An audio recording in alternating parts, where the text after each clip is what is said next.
बड़ा अफसोस हुआ मुझे। मैं बड़ी उम्मीद थी कि शायद वो बिग बॉस जीत कर रहा कहने के लिए बिग बॉस है, पर मुझे नहीं लगता कि इसमें कोई वोटिंग का भी मायने रखता है, इसलिए मैंने कभी वोट नहीं किया। डिसीजन तो मुझे लगता है कि यही लोग लेते हैं खुद आपस में ही। ये तो शुरू से ही अंडर एस्टिमेट करते रहे हैं, और भोजपुरी एक्टरों को भी, जबकि सबने अच्छा प्ले किया। और अक्षरा तो बिल्कुल तूफान की तरह थी, और अक्षरा की जितनी फैन फॉलोइंग है उतनी तो मुझे लगता है बिग बॉस में किसी की नहीं होगी। कुछ तो गेम हुआ उनके साथ। बिल्कुल, आई थिंक वो भी सामने आ जाएगा। नमस्कार, आप देख रहे हैं UNN मीडिया और मैं हूं आपके साथ खुशबू सिंह। तो इस वक्त मैं एक फ़िल्म के सेट पे हूं। उस फिल्म का नाम है सैयां उड़नबाज, और इस फिल्म के एक बहुत ही महत्वपूर्ण कैरेक्टर, यानी आप सबके चहीते खलनायक या फिर कहें कॉमेडियन भी अब हो गए हैं, संजय पांडे जी, जो आजकल वेब सीरीज़ में भी बिजी हैं, इतना काम कर रहे हैं और फिर भी अच्छी बातें हमें मिल जाते हैं। थैंक यू, आप सबका स्वागत है। सर, इतना काम कर रहे हैं आप, कितना काम करेंगे? कभी मन नहीं करता है कि सब कुछ छोड़ छाड़ के फ़ोन वोन बंद करके कहीं 10 दिन के लिए छुट्टी पे चला जाऊं? लॉकडाउन में भगवान ने वो मौका दे दिया था। 8 महीने घर ही रहा हूँ पिछले लॉकडाउन में, 6 महीने। छुट्टी का मन नहीं करता अब छुट्टी का मन नहीं करता, ऐसा काम करते। हाँ, बीच में गैप ले लेता हूँ। अभी जैसे यहाँ से जाऊँगा वेब सीरीज़ करने, वहाँ से मुंबई जाऊँगा, तो 18-19 तारीख के बाद मैं फ्री हूँ। 10 दिन करीब घर पे रहूँगा, ऐसा प्लान किया अभी तक। कुछ फिल्में हैं, लेकिन अभी मना कर रहा हूँ कि नहीं, मैं 8-9 दिन घर फैमिली में भी जरूरी है। हाँ, तो नहीं तो फिर बेटी कहेगी पापा आप वहीं रहो, मैं अपना देख लेती हूँ।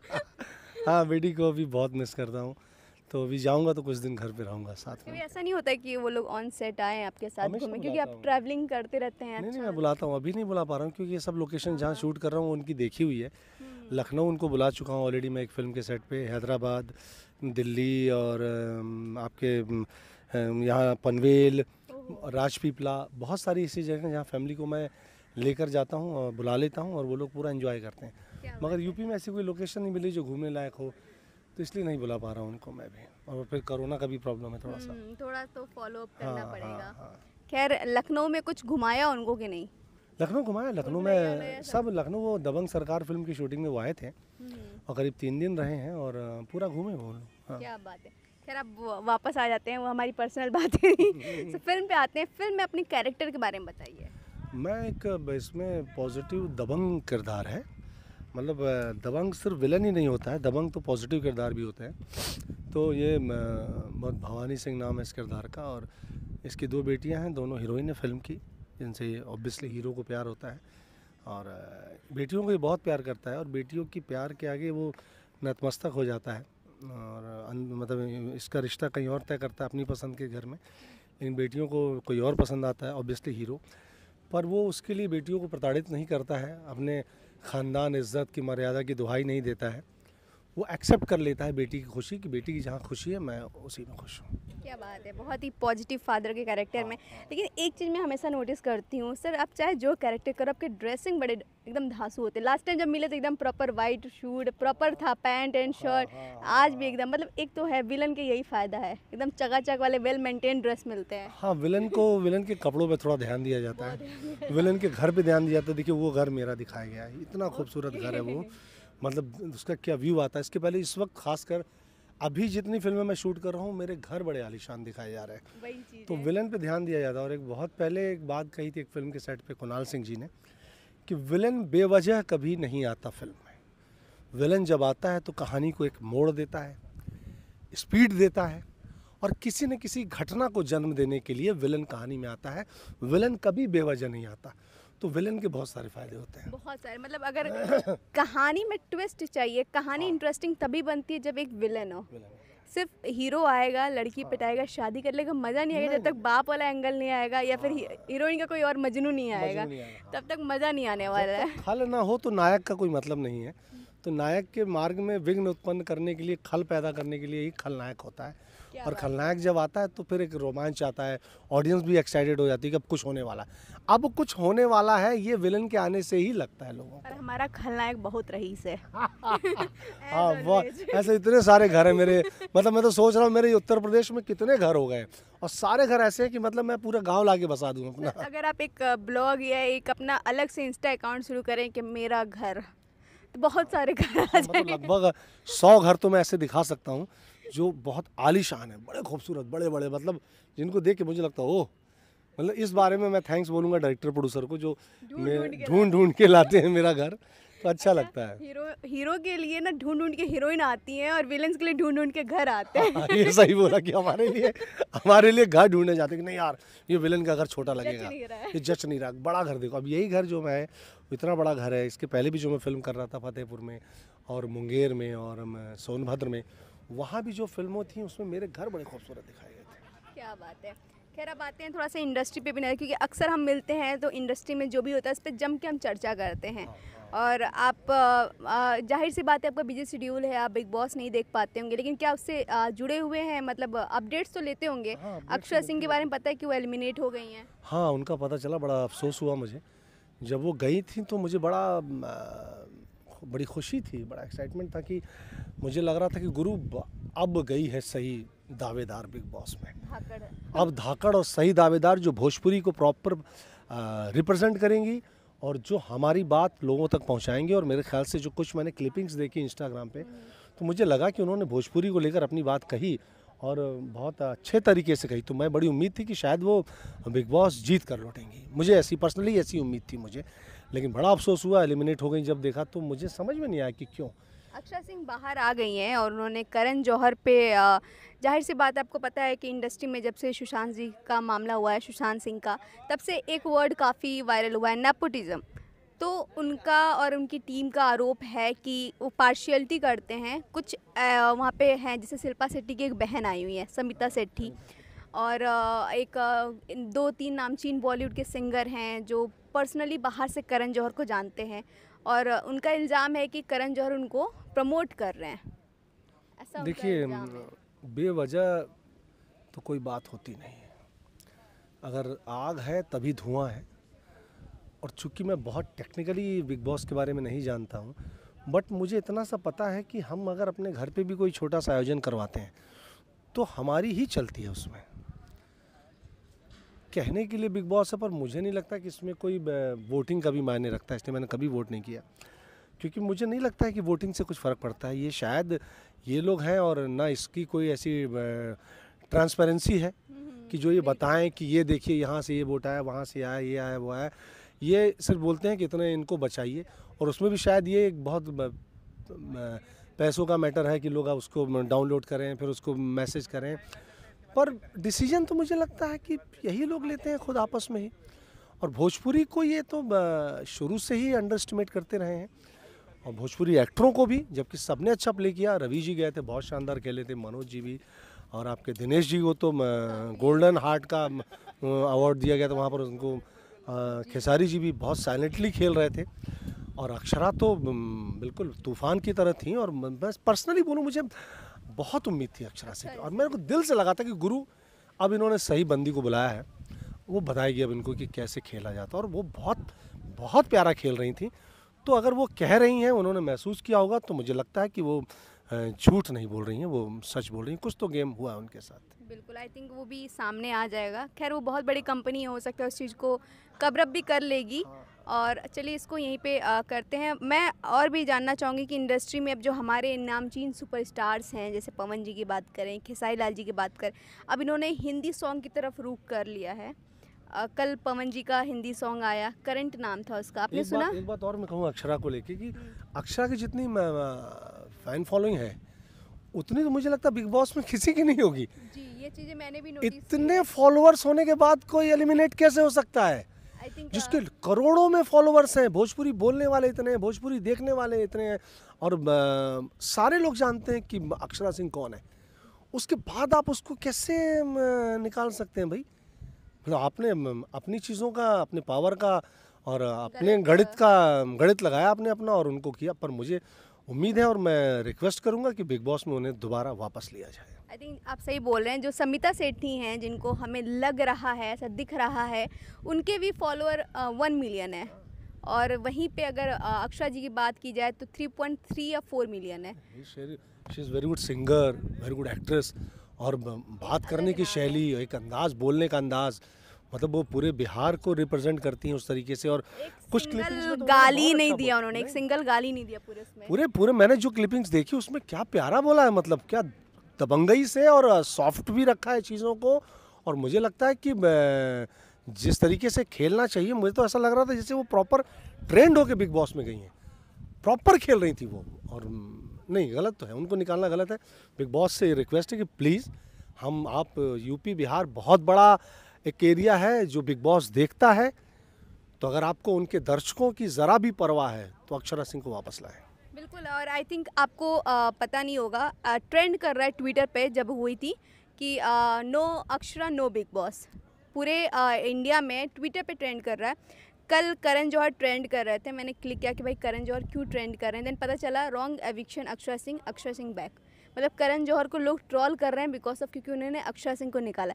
तो दर्शक देख रही है और मुझे नहीं लगता कि इससे कुछ भी जूं रेंगने वाला, लेकिन फिर भी हम कहते करेंगे। हैं, हमारे यहाँ कहा जाता है जनता जनार्दन, जनार्दन भगवान को बोला जाता है, तो जनता जनार्दन एक शब्द है।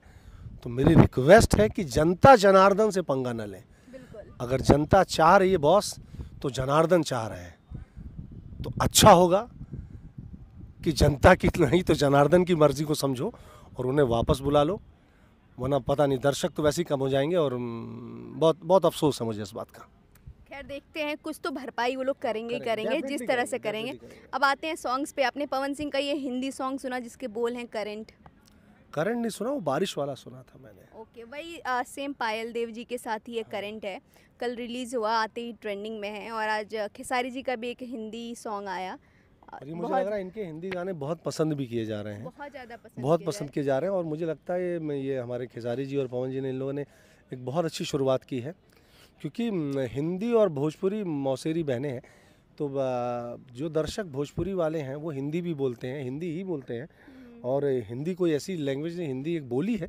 और कई बार हम अमूमन आपस में, जैसे आपको भी भोजपुरी अच्छे से आती है, मुझे भी आती है, पर हम इंटरव्यू हिंदी में कर रहे हैं ना, तो हिंदी सबकी भाषा है। हमने अपने आप को थोड़ा हिंदी से अलग कर रखा था। तो ये बहुत अच्छी शुरुआत है कि भोजपुरी के एक्टर्स, भोजपुरी के सिंगर्स हिंदी की तरफ कदम बढ़ा रहे हैं। क्या बात है। वैसे ये सही है, क्योंकि प्रूफ करना ज़रूरी है कि ऐसा ना कहें कि आपके भोजपुरी दर्शक हैं।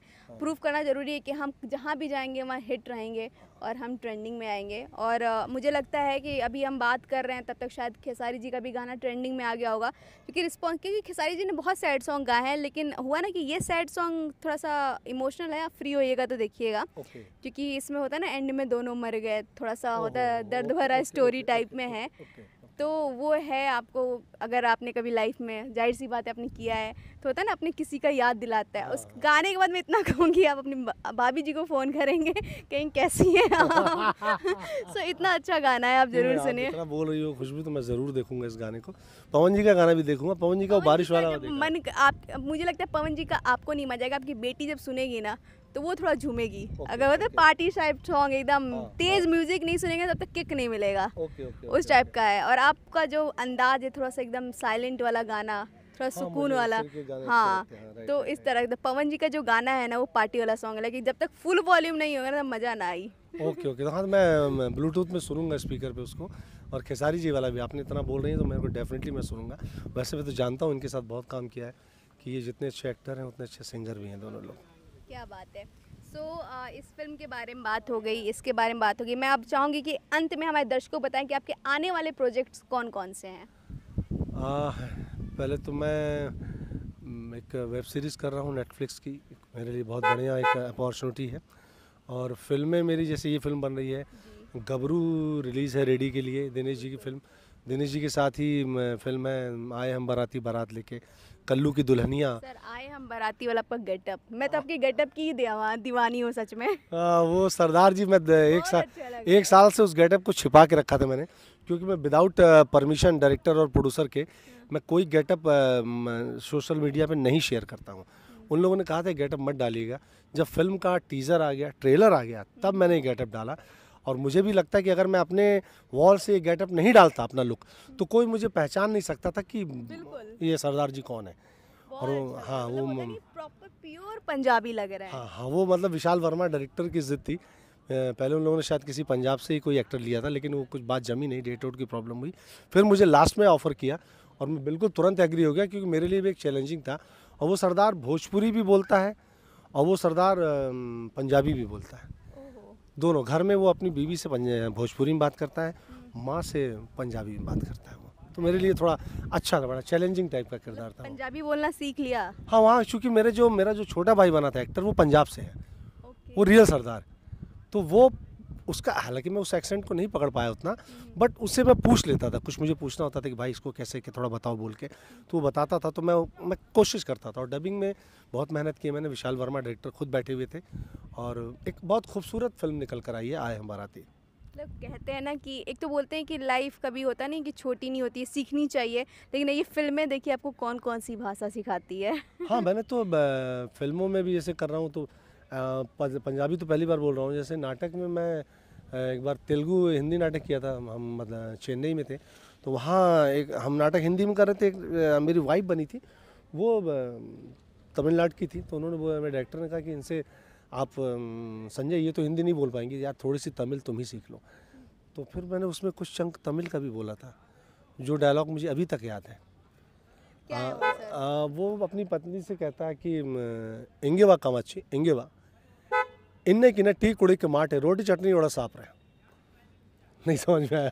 दूर दूर तक नहीं समझ में आया। इंगेवा, पंजाबी फिर भी समझ में आ जाती है। हाँ, इंगेवा कामाची, कामाची उसकी पत्नी का नाम होता है। इंगेवा कामाची इंगेवा, इधर आओ, इधर आओ। हाथ से पता चला। हाँ, हाथ से पता चल गया।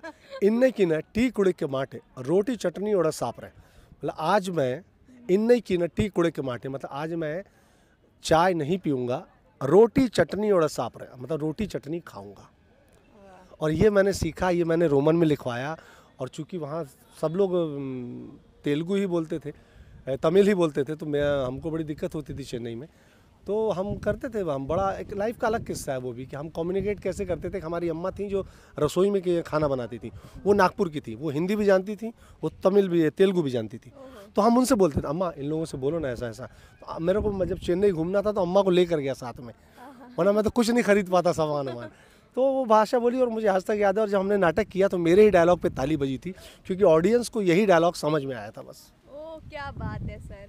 मतलब होता है ना कि बड़े अच्छे किस्से हैं, और मुझे लगता है अगर हम बात करने बैठे तो एक से एक किस्से आएंगे। हाँ, मतलब लाइफ में बहुत, खासकर थिएटर और प्ले और नाटकों और फिल्मों को ही लेकर मेरी ज़िंदगी रही है। इसी में अपनी ज़िंदगी दी है बचपन से लेकर अब तक। तो मेरे पास इनको लेके बहुत सारे ऐसे वाक़यात हैं जो। सर ये किस्सा तो एक फेसबुक पोस्ट बनता है। ये तेलुगु वाला। हाँ, मैं पंजाबी से सुर के वो फोटो डालिएगा, तेलुगु में जिक्र करिएगा। हाँ, दोनों हो जाएगा। दोनों हो जाएगा। हाँ, मतलब ये मैं बात कर रहा हूँ, ये मैंने 95 में ओह, चेन्नई गया था मैं। और वहाँ हम हर महीने 1 महीने का टूर जाता था हमारा, और हमारा ग्रुप जाता था। हम वहाँ के लोकल ग्रुप्स के साथ मिल के कोलैबोरेट करके एक नाटक करते थे। तो हम उसमें इसलिए हमको बोलना पड़ा। और ये बहुत अजीब किस्सा भी था कि हम नाटक कर रहे थे कोयम्बटूर के आगे कहीं, और हमारा पूरा नाटक चल रहा है, ऑडियंस रिस्पॉन्स ही नहीं दे रही, क्योंकि उनको समझ में नहीं आ रहा कि क्या किए जा रहे हैं ये लोग। मेरा चंक आया तो लोग ताली बजाने लगे, तो मैं खुश हो गया था। तो हमारे डायरेक्टर ने बोला कि ये होता है एक्टर की लैंग्वेज, मायने नहीं रखती, आप लोग मूवमेंट से हंसा लेते। चार्ली चैपलिन की कौन सी लैंग्वेज होती है थी, वो कैसे एक्टर थे। तो बहुत हम लोग की मतलब बहुत खिंचाई हुई थी उस दिन। बट एक लाइफ का अलग एक्सपीरियंस था। ऐसे बहुत सारे तजुर्बे ज़िंदगी में अब तक हुए हैं लेते हुए। क्या बात है। तो काफ़ी बातें हो गई, और ऐसे किस्से हम जब मिलेंगे तब सुनेंगे। और बहुत सारी किस्से खुशबू, जब इंटरव्यू होगा। और मैं यूएनएन मीडिया के लिए तो हमेशा खड़ा हूँ। आप हैं, उदय जी हैं, मेरे बहुत करीबी लोग हैं ये। तो उदय जी का एक फ़ोन आता है, मैं कहीं भी हूँ, मैं रेडी रहता हूँ इंटरव्यू के लिए। तो हर बार हम नई बातें और नए किस्से ही लेकर आएंगे। बिल्कुल। सो अभी के लिए हमारे दर्शकों से कुछ बोलना चाहेंगे? मैं बोलना चाहूँगा, आप सबसे ज़्यादा से ज़्यादा सब्सक्राइब करें यूएनएन मीडिया को। और इनकी और भी बहुत सारी चीज़ें हैं, क्या क्या आ गया है। तो मैं तो खुद एक सब्सक्राइबर हूँ, और एक अच्छी पहल है। कंट्रोवर्सी बहुत कम होती है इनके चैनल में, इस तरीके से विवादास्पद बातों पे, मुद्दों पे बात नहीं होती है। तो मैं आप सबसे रिक्वेस्ट करता हूँ, जो लोग देख रहे हैं, कि एक ऐसी चीज़ों को, ऐसी सकारात्मक सोच को अपना सपोर्ट करें। क्या बात है, बहुत बहुत धन्यवाद सर जी। सो ऐसे ही मज़ेदार इंटरव्यूज़ के लिए देखते रहिए यूएनएन मीडिया, क्योंकि ऐसे ही और इंटरेस्टिंग इंटरव्यूज़ आपके लिए हम लेकर आने वाले हैं।